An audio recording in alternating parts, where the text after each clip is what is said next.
share, dan subscribe. Assalamualaikum warahmatullahi wabarakatuh.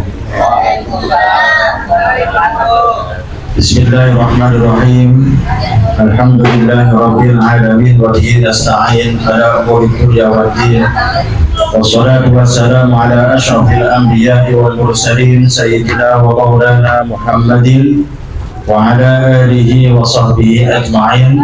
Qalu subhanaka la ilma lana illa ma 'allamtana innaka antal alimul hakim.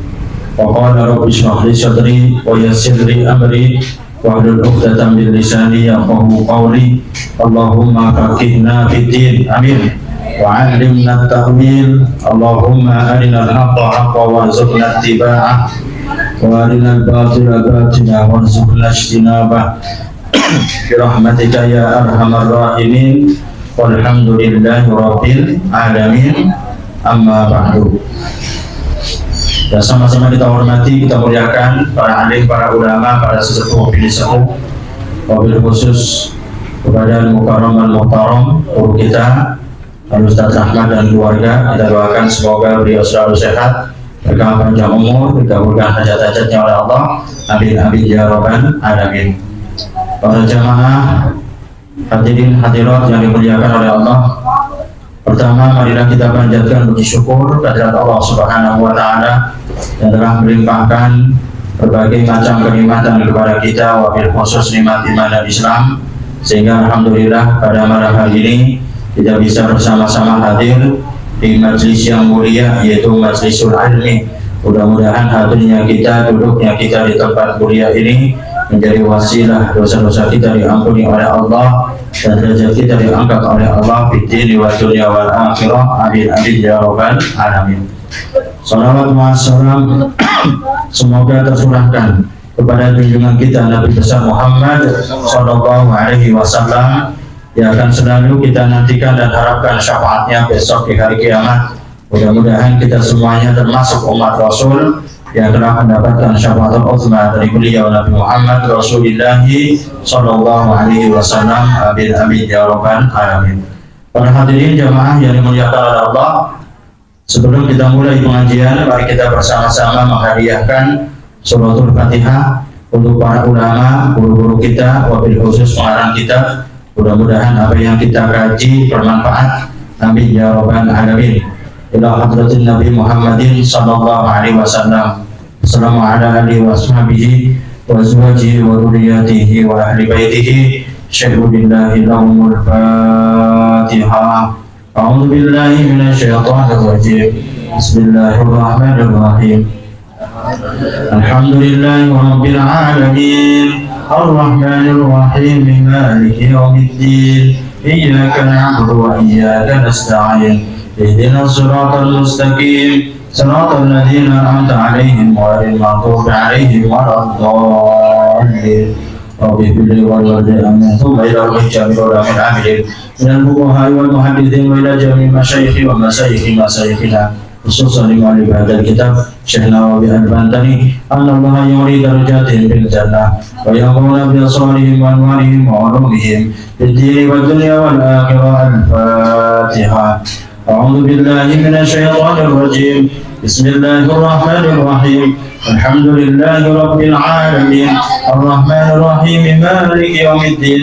إياك نعبد وإياك نستعين. اهدنا الصراط المستقيم صراط الذين أنعمت عليهم غير المغضوب عليهم ولا الضالين. رب اغفر لي ولوالدي. بسم الله الرحمن الرحيم. Qala al-mu'allif rahimahullah wa nafa'ana bihi wa bi'ulumihi fid dharain. Al-babul hadi wa thalathuna, bab yang ke-31 itu bi fadilati tarbiyatil auladi, menjelaskan tentang keutamaan mendidik anak-anak. Jadi bab ini, bab yang ke-31 ini membahas tentang keutamaan mendidik anak atau tarbiyatul aulad. Bagaimana cara mendidik anak yang baik? Maka ini disampaikan oleh Syekh Nawawi Al-Bantani di dalam kitab beliau Tanqiul Qaul Hadits fi Syarhi Lugabil Hadits, berdasarkan sabda-sabda Nabi sallallahu alaihi wasallam. Qala Anasun radhiyallahu ta'ala anhu qala an-nabiyyu sallallahu alaihi wasallam al-hulamu yu'aqqu anhu yawmas sabi'i wa yusamma wa yumatu anhu al-adha. Qala Anas berkata, qala Nabi sallallahu alaihi wasallam, Nabi bersabda, al-hulamu yu'aqqu anhu yawmas sabi'. Seorang anak itu diakikahi di hari ketujuh. Wa yusamma, dan diberi nama. Wa yumatu anhul adza, dan dibersihkan dari segala macam perkara-perkara yang kotor. Jadi cara mendidik anak yang baik itu sesuai dengan tuntunan Nabi Shallallahu Alaihi Wasallam. Nabi Shallallahu Alaihi Wasallam mengajarkan kepada kita ketika punya anak, baik laki-laki maupun perempuan, maka ada hak-hak anak yang harus dipenuhi. Di antaranya yu'aqqu anhu yaumas sabi', diakikahi di hari ketujuh. Ya. Al-hulamu syata ini wanil jariyati syatun. Ya. Jadi untuk laki-laki itu diakikahi dengan 2 ekor kambing, sedangkan perempuan 1 ekor kambing. Nanti kalau kalian punya anak, jangan lupa diakikahi anaknya kalau mampu, ya, mudah-mudahan nanti dimampukan oleh Allah. Kemudian setelah disembelihkan hewan, wa yusamma, berilah anak-anak kita nama-nama yang baik, ya. Jadi kewajiban orang tua ketika punya anak itu diberi nama anaknya dengan nama yang baik, wa yusamma, dan diberi nama dengan nama yang baik. Ya, di antara nama-nama yang afdol kita gunakan itu adalah nama yang diawali dengan Abdul, Abdullah, Abdurrahman, Abdurrahim. Itu sebaik-baik nama.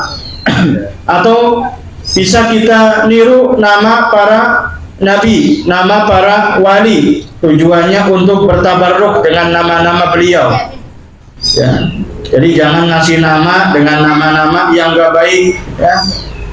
Contoh, punya anak dinamai sampah misalnya, jangan. Kasih nama yang baik. Nama yang baik itu bukan nama yang niru-niru artis-artis Eropa, bukan, ya.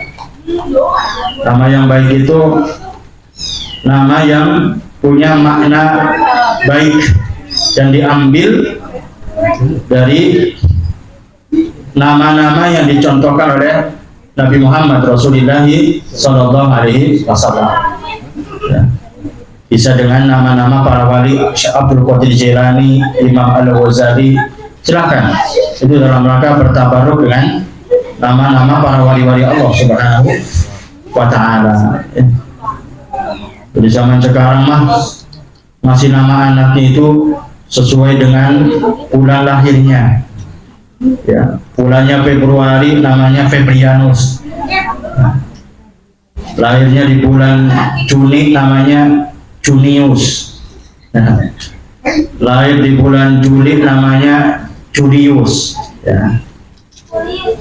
Jangan ngikutin tren, ya. Kita mah ada aturannya. Meskipun misalnya punya anak lahir bulan Juni, ya jangan dinamain Junius juga, ya. Tirulah nama-nama para wali-wali Allah. Syukur-syukur kita makai nama anak-anak kita dengan diawali kalimat Abdul, Abdurrahman, Abdurrahim, kemudian Abdul Malik yang artinya semuanya hamba Allah Subhanahu wa Ta'ala. Kemudian faida balagha sittasinina uddiba, apabila anak kita sudah sampai di usia 6 tahun, maka kewajiban orang tua itu mendidik anaknya dengan tata krama. Ketika anak kita sudah sampai usia 6 tahun, didiklah dengan tata krama yang baik, dengan adab-adab yang baik, ya, dengan akhlak-akhlak yang baik. Orang tua harus ngajarin bagaimana cara makan yang baik dan benar, ya. Pertama, makan dengan tangan kanan, diawali dengan membaca doa. Itu dalam rangka mendidik adab tata krama untuk anak-anak kita. Bagaimana cara hormat dengan orang tuanya, itu harus kita didik anak-anak kita supaya nanti terbiasa dengan adab yang baik ketika di waktu besarnya. Faiza balawati sasinin maka apabila sampai di usia 9 tahun, ya, muzila firashuhu, dipisah tempat tidurnya, ya. Jadi langkah-langkah untuk mendidik anak kita dengan baik, ya. Ketika sampai 6 tahun, didik anak kita dengan adab, fokus ke tata krama.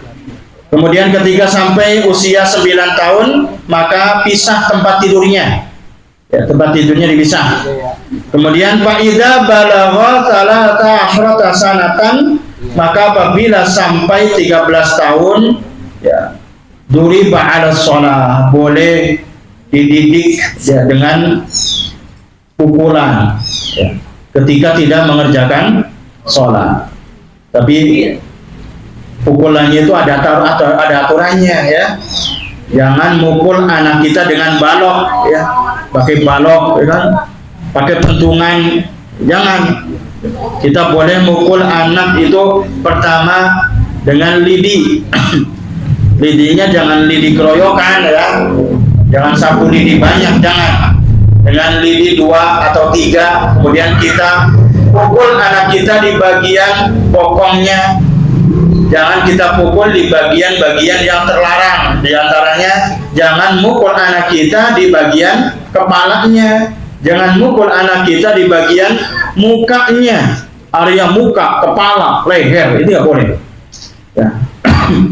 Jadi Islam nggak ngajarin kekerasan, enggak. Makanya didik anak sholat dengan pukulan pun ada aturannya. Jangan disalahpahami, ya. Oh, berarti Islam ngajarin kekerasan? Enggak, sama sekali, ya. Karena cara mukulnya juga ada adabnya, ada syarat-syaratnya, ya. Islam nggak ngajarin mukul anak pakai balok, enggak, pentungan, enggak, ya. Memang dalam Islam itu ketika anak nggak sholat, kemudian di usia 13 tahun, itu memang boleh, ya. Anak kalau nggak sholat itu dipukul, boleh, tapi pukulnya ada tata caranya sesuai dengan syariat. Itu tadi, pertama pakai lidi 3 atau pakai kayu kecil, ya. Itu pun yang dipukul bukan bagian kepalanya, bukan bagian mukanya, tapi di bagian bokongnya, pelan-pelan. Ayo sholat, nak, kamu nggak sholat, ya. Ini dalam rangka untuk ta'aduban, mendidik, ya, dalam rangka untuk ta'dib, mendidik anak kita supaya rajin sholat 5 waktu, ya. Sehingga nanti pas masuk di usia balik buat laki-laki 15 tahun itu sudah terbiasa sholat, ya. Bagaimana caranya Ustadz biar anak-anak kita itu nanti rajin sholat? Ya, orang tua harus nyontoin, ya. Karena kata para ulama, uswatun wahidah khairum min alfi nasihah, ya. Contoh yang baik itu lebih baik daripada 1000 nasihat, ya. Jadi kalau pengen anak kita rajin sholat, ya orang tuanya juga harus nyontohin rajin sholat, ya. Kalau pengen anak kita rajin sholat 5 waktu, kalau pengen anak kita sholat subuh, ya orang tuanya juga harus sholat subuh, ya. Jangan cuma nyuruh doang, ya. Nah, sholat, bapaknya masih pakai kolor, ya, main game, ya. Ini nggak bener, ya. Bagaimana mungkin anak kita mau rajin sholat kalau orang tuanya nggak nyontohin sholat 5 waktu? Maka yang paling bagus, ya, cara nyontohin anak, cara nyuruh anak supaya mereka mau sholat itu orang tuanya udah rapi dulu nih pakaian, udah pakai sarung ya, pakai baju lengan panjang, udah pakai peci, udah bawa sajadah, lewat depan anak kita nih. Kemudian baru kita ngasih nasihat, nak sholat nak. Orang tua udah siap, ya. Nak sholat nak, insya Allah ngikut. Nah ini ada orang nyuruh anaknya sholat tapi masih main game, megang handphone. Nak sholat masih nonton TV, ya nonton TV ya, megang handphone, ya. Gimana anaknya mau nurut kalau orang tuanya aja nyontoin gak benar. Contohin dulu dengan contoh-contoh yang baik supaya kita bisa menjadi teladan yang baik buat anak-anak kita. Kemudian faida balagha sitta asyrata sanatan, apabila sampai usia 16 tahun zawwajahu abuhu, maka orang tuanya itu menikahkannya dengan gadis pilihannya.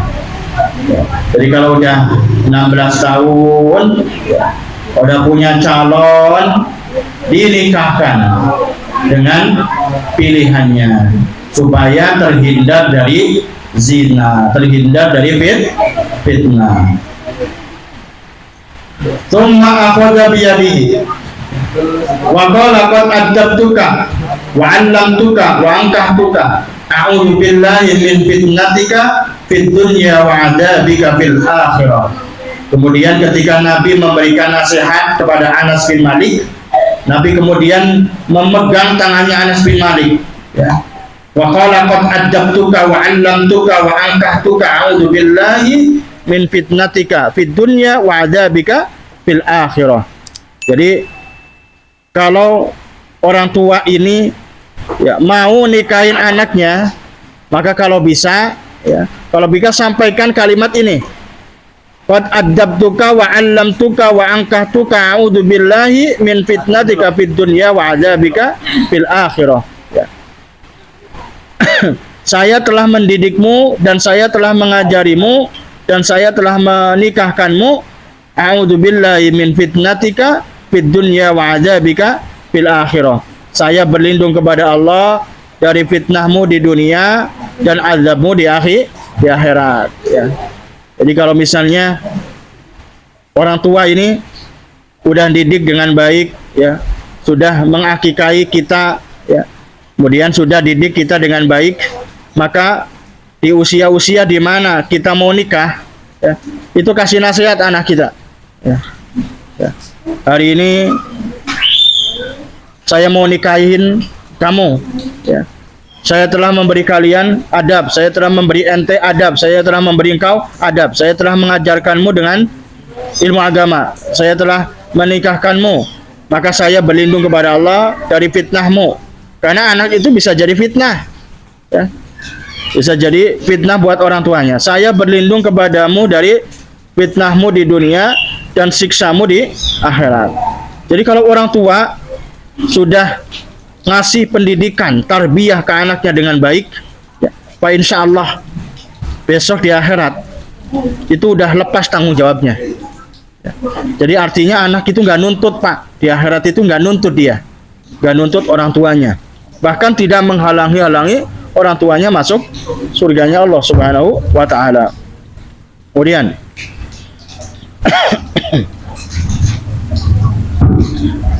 qala Nabi sallallahu alaihi wasallam,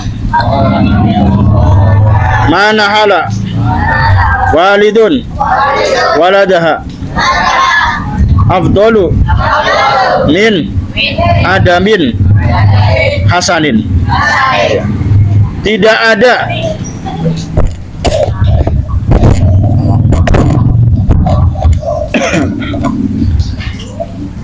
mana ada walidun waladahu afdalu min adabin hasanin. Tidak ada pemberian orang tua ke anaknya yang lebih utama dari adab yang baik, ya. Jadi hadiah yang paling utama, pemberian yang paling utama orang tua ke anaknya itu adalah pemberian adab yang baik, mendidik anaknya dengan adab yang baik.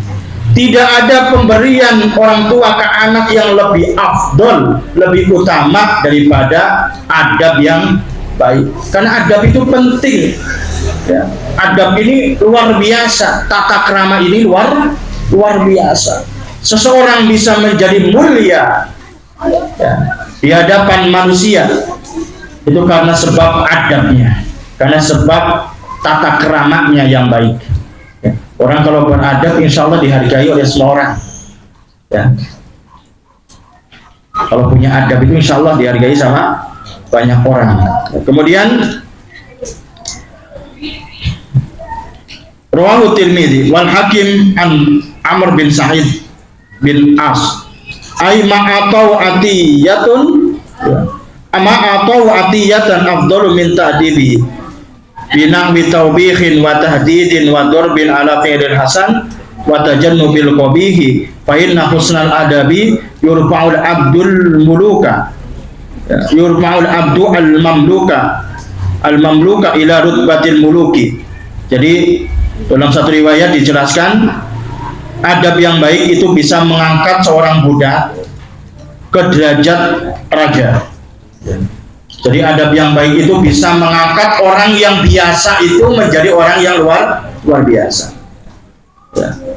Jadi kalau pengen kita dilihat orang baik, maka perbaikilah adab-adabnya yang baik supaya kelihatan kita ini luar biasa di hadapan orang lain, apalagi luar biasa di hadapan Allah Subhanahu wa Ta'ala. Kemudian wa an Abi Dzar radhiyallahu ta'ala anhu qala kuntu jalisan inda Nabi sallallahu alaihi wasallam wa idan bil Hasani wal Husaini radhiyallahu anhuma raqiba ala katifi jaddihima Rasulillah sallallahu alaihi wasallam. Jadi dari Abu Dzar, suatu hari kata Abu Dzar, saya duduk bersama Nabi sallallahu alaihi wasallam. Tiba-tiba datang cucunya Nabi Hasan dan Husain. Jadi Abu Dzar Al-Ghifari atau Jundub bin Junadah ini duduk bareng dengan Nabi. Tiba-tiba cucunya Nabi Hasan bin Husain ini menunggangi kedua pundaknya Nabi sallallahu alaihi wasallam. Jadi Nabi lagi duduk, Hasan Husain ini nunggangi kedua pundaknya Rasulullah sallallahu alaihi wasallam. Wa huwa yuhadditsuna, ya. Dan beliau itu ngobrol dengan kami. Walamma farahu min hadisihi, setelah beliau selesai dari obrolannya, qala lahuma, ya. Kemudian Nabi berkata kepada kedua cucunya Hasan dan Husain, ya, inzila, ya, turunlah kalian berdua, ya auladi, wahai anak-anakku. Fa'aqbala Aliyun karamallahu wajah falamma ra'ayahu khafahu, ya, wa nazala an dari jadihima faqala lahum an-nabiyyu sallallahu alaihi wasallam ma balukum qala khufna min abina, ya, khufna min abina faqbala Aliyun radhiyallahu ta'ala anhu alaihima wa darabahuma wa qala al-adabu khairul lakuma fa qala an-nabiyyu sallallahu alaihi wasallam ya Ali la tanhar al-Hasan wal Husain fa innahuma raihatai wa rahatu qalbi wa sariratu kabidi. Jadi intinya gini, ketika Nabi selesai ngobrol, ya, dengan Abu Dzar Al-Ghifari, Nabi kemudian menyuruh cucunya Hasan dan Husain ini untuk turun, ya. Jadi Abu Dzar ngobrol bareng Nabi, ya. Kemudian tiba-tiba Hasan dan Husain ada di kedua pundaknya Rasulullah SAW. Kemudian Nabi masih tetap ngobrol. Jadi Nabi membiarkan Hasan Husain ini ada di atas pundaknya Rasulullah SAW. Karena Hasan dan Husain pada waktu itu masih kecil, Pak. Ya, masih sering bercanda dengan Nabi SAW. Tiba-tiba setelah selesai ngobrol, ya, Nabi nyuruh kedua cucunya ini untuk turun. Ayo turun, nak, turun. Tiba-tiba sahabat Ali radhiyallahu ta'ala anhu ini datang menghadap Nabi SAW dan melihat bahwa kedua putranya Hasan dan Husain ini ada di kedua pundaknya Rasulullah SAW. Kemudian Sayyiduna Ali menyuruh, ya, cucunya menyuruh anaknya Hasan dan Husain ini untuk turun. Nak, turun, ya, turun dari pundak Rasul SAW. Akhirnya kedua putranya ini turun karena takut dengan sahabat Ali bin Abi Thalib. Karena takut akhirnya Hasan dan Husain ini turun. Faqbala Aliun wa darabahuma. Kemudian Ali sallallahu alaihi wasallam, sahabat Ali memukul anaknya Hasan dan Husain. Wa qala, dan berkata, al-adabu khairun lakuma. Adab itu lebih baik untuk kalian berdua. Jadi sahabat Ali bin Abi Thalib ya, karena saking bahasanya segannya dengan Nabi SAW ketika Nabi dinaiki oleh putranya, putra sahabat Ali bin Abi Thalib, Hasan dan Husain, itu langsung disuruh turun sama Ali bin Abi Thalib, kemudian dipukul Hasan dan Husain ini. Tapi pukulnya itu nggak kencang, Pak. Dipukul di bagian-bagian tertentu sampai sahabat Ali ini ngomong, adab itu lebih baik untuk kalian. Kemudian Nabi SAW bersabda, ya Ali la tanhar al Hasan wal Husain. Wahai Ali, jangan kamu membentak Hasan dan Husain. Jadi ketika sahabat Ali didik anaknya Hasan Husain, marahinlah bahasanya. Marahin anaknya Hasan dan Husain. Ini Nabi ngomong ke sahabat Ali, Ali, jangan kamu bentak Hasan dan Husain, karena mereka berdua itu adalah permata hatiku. Mereka berdua itu adalah mutiara hatiku, kata Nabi SAW.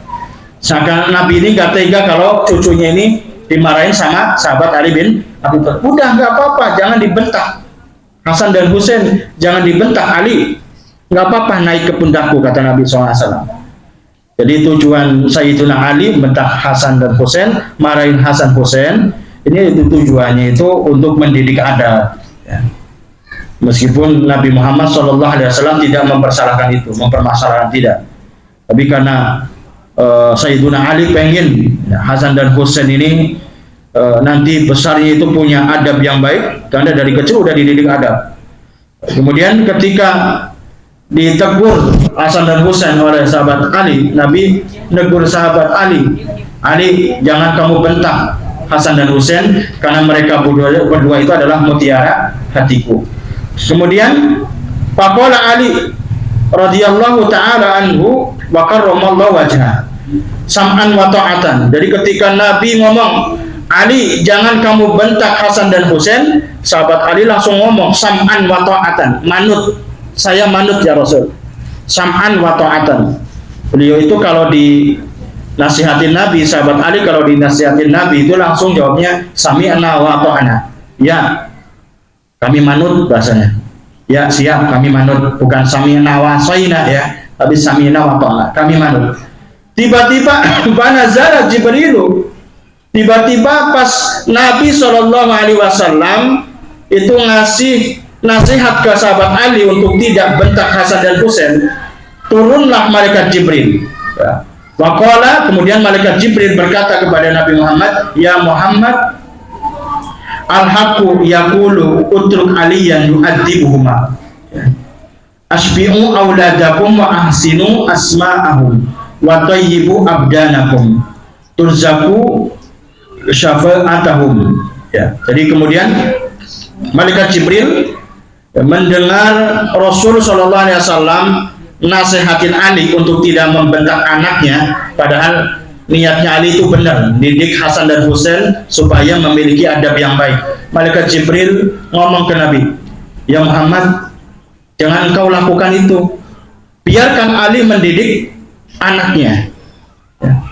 Kata malaikat Jibril, asbiu auladakum ya.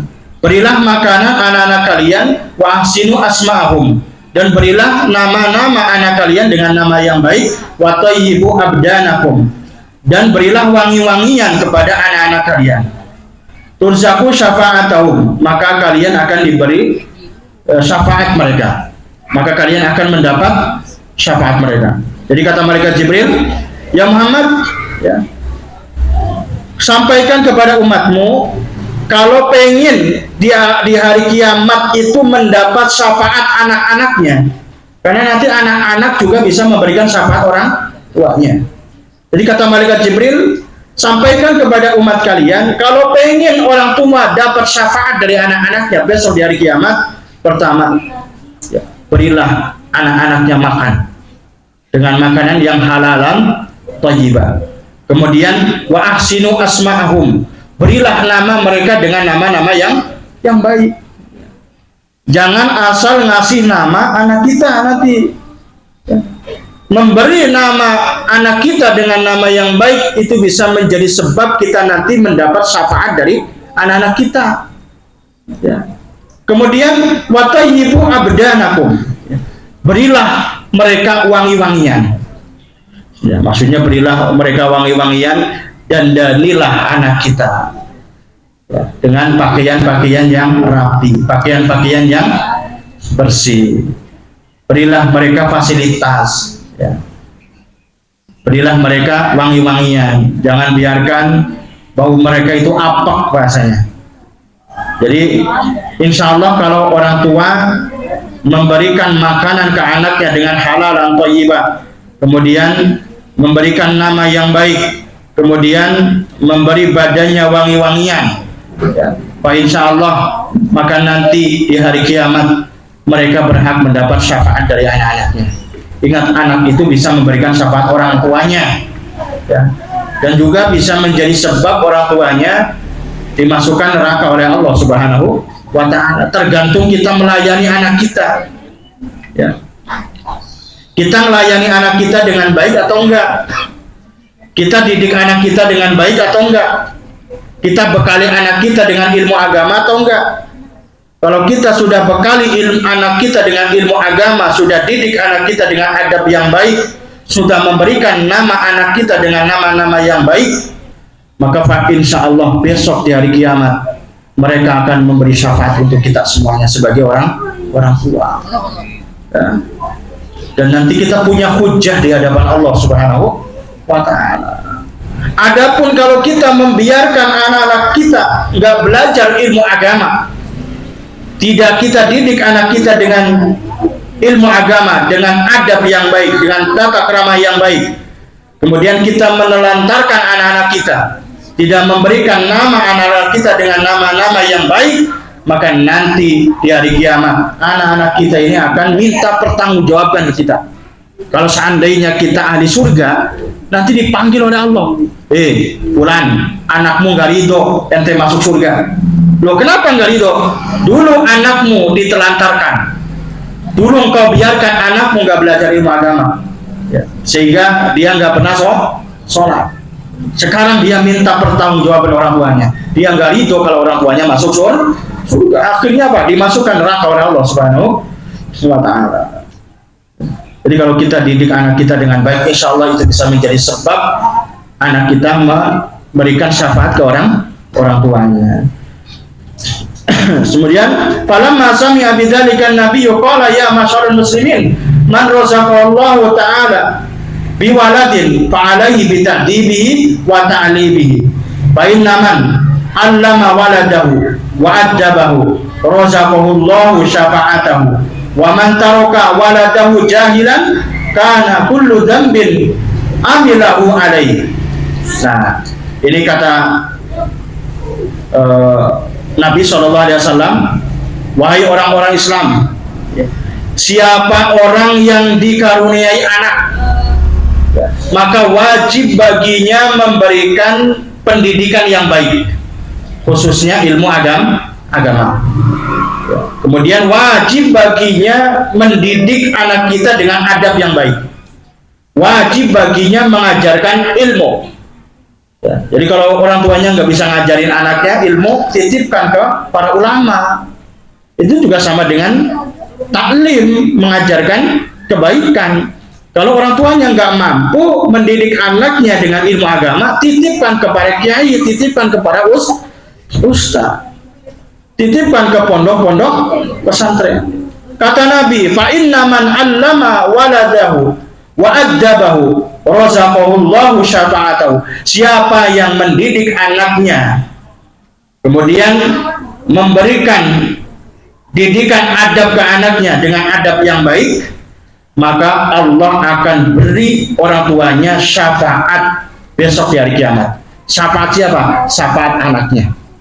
Ya. Di antara orang-orang yang diizinkan memberikan syafaat, ya anak-anak kita itu nanti diizinkan oleh Allah untuk memberikan syafaat untuk orang tuanya. Tapi syaratnya kita harus allama waladahu, ngajarin anak kita dengan ilmu agama yang baik, tata krama yang baik. Kita harus ngajarin anak kita dulu nih dengan ilmu agama yang baik supaya mereka menjadi ahlul ibadah, orang yang rajin beribadah kepada Allah. Maka orang-orang yang mendidik anaknya dengan baik, dengan ilmu agama, dengan tata krama yang baik, maka besok di hari kiamat Allah akan berikan syafaat anaknya. Insya Allah. Ini kata Nabi SAW. Adapun siapapun dari orang tua yang meninggalkan anaknya dalam keadaan bodoh, ya, mereka biarkan anaknya nggak ngaji, mereka biarkan anaknya nggak belajar ilmu agama, padahal mampu orang tuanya, punya duit banyak, ya, hartanya banyak, tapi pelit, ya, atau sayang-sayang buang duit itu untuk didik anak.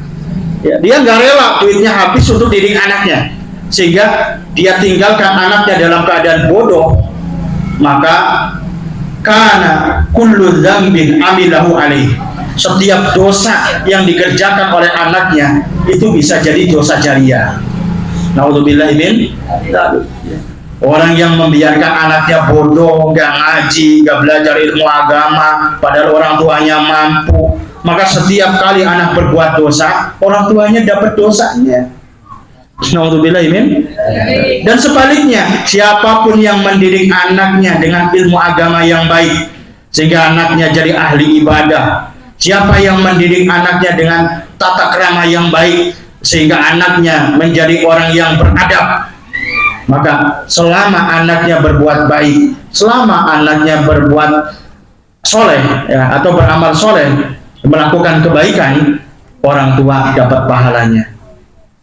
Anak yang baik itu bisa menjadi sedekah jariyah. Selama anak itu berbuat baik, itu orang tua dapat pahalanya, Pak. Dapat pahala karena sebab kebaikan daripada anak-anaknya. Maka anak satu sisi bisa menjadi sumber kenikmatan, satu sisi bisa menjadi sumber nikmah. Anak bisa menjadi nikmat, sumber nikmat, bisa menjadi sumber nikmah. Ya, beda huruf doang, ya kan? Nikmat dan nikmah. Kalau nikmat itu kesenangan, kalau nikmah itu siksa, ya, kesengsaraan. Ya. Ketika kita didik anak dengan baik, insya Allah bisa menjadi sumber nikmah. Ketika kita biarkan anak kita bodoh, maka akan menjadi sumber nikmah, sumber siksa buat orang tuanya. Na'udzubillahi min dzalik. Wa qala alaihi salatu wasalam, Nabi sallallahu alaihi wasallam bersabda, li ayyu'addibar rajulu waladahu khairul lahu min ayyatasaddaqa bisa'in. Ya.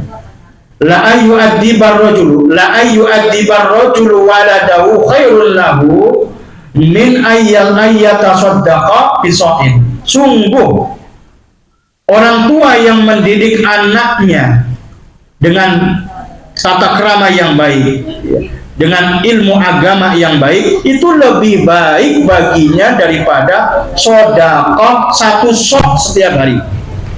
Ya. Orang tua yang ngajarin ilmu agama, ya, atau memfasilitasi anaknya belajar agama, orang tua yang didik anaknya dengan adab yang baik, itu lebih baik daripada sedekah setiap harinya satu sok. Ya, ternyata ngajarin anak itu sedekah jariyah. Ya. Maka kalau bisa, kalau kita punya anak nih, ya, sebisa mungkin kita ajari anak-anak kita ngaji, ya, ngaji Quran, meskipun hanya kalimat Bismillahirrahmanirrahim. Kalimat Bismillah yang kita ajarkan untuk anak kita itu akan bisa menjadi sebab orang tuanya itu dimudahkan oleh Allah masuk surga. Dan satu kalimat yang kita ajarkan untuk anak kita, kemudian anak kita baca kalimat itu tiap hari, maka setiap hari kita akan mendapatkan pahala dari Allah. Kita ngajarin Bismillah nih, Bismillahirrahmanirrahim ke anak kita, ya, kalimat Bismillah kan ringan. Kita ngajarin Bismillah doang ke anak kita, kemudian setiap makan anak kita baca Bismillah, kita dapat pahalanya. Ya. Setiap sholat baca Bismillah, kita dapat pahalanya, ngalir terus sampai hari kiamat. Itu barokahnya kita ngajarin anak kita dengan pelajaran-pelajaran yang baik, dengan ilmu-ilmu yang baik. Maka jangan biarkan anak kita ini menjadi anak yang bodoh. Naudzubillahi min dzalik. Jadi ngajarin kebaikan, ngajarin adab ke anak kita itu lebih baik daripada sedekah. Kenapa lebih baik daripada sedekah? Ngajarin kebaikan ke anak itu akan menjadi sedekah yang terus ngalir. Adapun sedekah satu sok beras itu kalau udah dimakan ya habis. Tapi kita sedekah ilmu untuk anak sampai kapanpun terus ngalir. Ya. Buat orang yang ngajarin anaknya, wabil khusus orang tuanya. Kemudian waqala sallallahu alaihi wasallam akrimu auladakum wa ahsinu adabahum. Kata Nabi, muliakanlah anakmu dan didiklah anakmu dengan adab yang baik. Ya.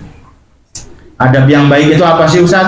Istimalu ma yuhmadu qawlan wa fi'lan, melakukan sesuatu yang terpuji baik itu dalam segi ucapan maupun perbuatan. Ada juga yang mengatakan adab yang baik itu sebagaimana yang disampaikan oleh Imam Al-Qami, bahwa adab yang baik itu adalah ta'dhimu man fawqaka warifqu biman dunaka, menghormati orang yang ada di atasmu atau menghormati orang yang lebih tua darimu dan menyayangi orang yang lebih muda darimu, itu namanya adab yang baik sebagaimana yang disampaikan oleh Syekh Al-Qami. Kemudian waqala sallallahu alaihi wasallam, Nabi sallallahu alaihi wasallam bersabda, ya, man arada ayyarghama man arada ayyarhuma hasidahu, ya, falyu'addib waladahu. Barang siapa yang pengen menghinakan, ayyarhuma boleh, ayyarghama boleh. Barang siapa yang pengen menghinakan orang yang hasad dengannya, maka didiklah anaknya dengan adab yang baik. Kemudian kata Nabi, an-nadru ila wajhil auladi bisyukrin kan nadri ila wajhi nabiyhi. Memandang wajah anak-anaknya dengan penuh rasa syukur itu seperti memandang wajah nabinya. Ya. Orang tua yang memandang anaknya dengan penuh syukur, maka seperti memandang wajah nabinya, Nabi Muhammad Rasulullah sallallahu alaihi wasallam. Pandanglah wajah anak-anak kita dengan senang. Ya. Doakan anak-anak kita. Memandang wajah anak-anak kita dengan syukur, dengan senang. Kemudian sambil doain anak kita, itu seperti memandang wajah Nabi Muhammad Rasulullah sallallahu alaihi wasallam. Karena kata Nabi sallallahu alaihi wasallam, akrimu auladakum fa inna karamatal auladi sitrum minan nar. Muliakanlah anak-anak kalian, karena memuliakan anak-anak itu bisa menjadi penghalang neraka. Siapapun yang memuliakan anaknya, maka itu bisa menjadi penghalang neraka. Al-auladu khirsun minan nar wal aklu ma'ahum bara'atu minan nar wa karamatuhum jawazun ala sirati. Jadi kata Nabi sallallahu alaihi wasallam, al-auladu khirsun minan nar. Anak-anak itu bisa menjadi tameng dari neraka. Wal aklu ma'ahum bara'atu minan nar. Siapapun yang makan bersama anak-anak mereka, siapapun yang makan dengan anak-anaknya, maka terbebas dari neraka. Orang tua yang sering makan bareng dengan anaknya nih, itu bisa menjadi sebab terbebas dari neraka. Maka sering-seringlah kita makan bareng anak-anak kita. Makan bareng lah bahasanya ya. Jadi makan bareng itu nggak mesti di restoran ya. Di rumah bisa makan bareng anak istri, itu bisa menjadi sebab kita terbebas dari api neraka. Kata siapa Ustaz? Kata Nabi sallallahu alaihi wasallam. Dan memuliakan mereka itu bisa menjadi sebab kita lewat Shiratal Mustaqim dengan mudah. Orang yang memuliakan anak-anaknya itu bisa melewati jembatan Shiratal Mustaqim dengan mudah, tanpa rintangan apapun. Bagaimana cara memuliakan anak-anak kita? Ya, pertama dengan mendidik ilmu agama. Sering ngajakin bercanda anak-anak kita. Ya, sering ngajak main anak kita, itu bisa menjadi sebab nanti di akhirat kita mudah melewati jembatan Shiratal Mustaqim. Kata Nabi sallallahu alaihi wasallam, barang siapa fa inna man akrama auladahu akramahullahu ta'ala fil jannah. Siapa orang yang memuliakan anak-anaknya, maka Allah akan muliakan orang tersebut di surganya. Orang yang memuliakan anaknya, maka Allah akan muliakan di surga. Bahkan kata Nabi, inna fil jannati daran yuqalu laha darul farah. Kata Nabi, sesungguhnya di surga itu ada satu tempat namanya darul farah. Darul farah itu apa? Darul farah itu satu tempat yang ada di surga, yang Allah sediakan, kata Nabi, la yadkhuluha illa man farraha sibyana. Tidak akan ada orang yang bisa memasuki tempat tersebut kecuali orang yang selalu nyenengin hati anak-anaknya. Jadi Allah akan memasukkan orang-orang yang selalu nyenengin hati anak-anaknya ke tempat yang khusus namanya darul farah. Ya. Bagaimana cara nyenengin anak? Setiap kali kita bepergian pulang ke rumah, bawa tentengan, ya. Meskipun hanya sekedar permen, ya. Ini buat nyenengin anak kita. Atau martabak yang harganya 2.000-an, nggak apa-apa. Ya, niatkan itu nyenengin anak kita. Itu bisa menjadi sebab kita dimudahkan oleh Allah masuk surga lewat darul farah. Ya, darul farah itu ruangan khusus yang Allah sediakan untuk orang-orang yang selalu menyenangkan hati anak-anaknya, baik yang laki-laki maupun yang perempuan. Mudah-mudahan kita semuanya termasuk orang-orang yang selalu, ya, membahagiakan anak-anaknya dan mampu mendidik anak-anaknya dengan baik sesuai dengan syariat Islam. Amin amin ya rabbal alamin. Wallahu a'lam bishawab. Mari kita tutup majlis pada malam hari ini dengan kafaratul majlis. Subhanakallahumma wa bihamdika asyhadu an la ilaha illa anta astaghfiruka wa atubu ilaik. Wassalamualaikum warahmatullahi wabarakatuh.